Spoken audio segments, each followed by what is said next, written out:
how to use the split toning panel in Camera RAW. Something you rarely need, but now and then it can be fun. So let's open this image that I took in Ohio. As you can see, I've already made the image black and white here in the basics panel. This is what it looks like originally in color. It's not a very colorful image to begin with. So I thought that worked better in black and white. So that's the first thing you probably want to do when you do split toning. So after you've made your image black and white, go to split toning.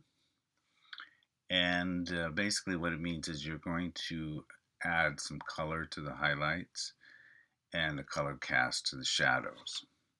And then you can balance those out. So let's make this one kind of sepia looking. Let's see, a sepia, for example, has a somewhat yellow highlight, around 50. You're not going to see anything until you bring up the saturation. Okay.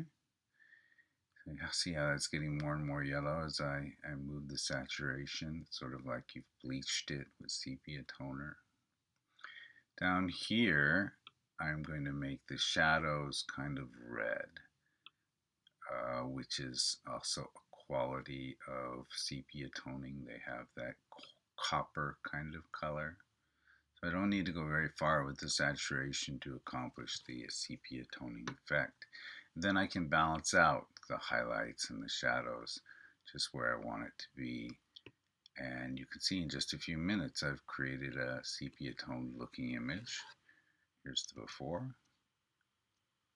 Here's the after. I'm not saying it's better, but it is different. And you could also try playing around with blue highlights and green shadows or vice versa. Sky's the limit. Just to know that this tool is available if you want to play with it. Okay, so if you have any questions, send me an email and I'll get back to you right away.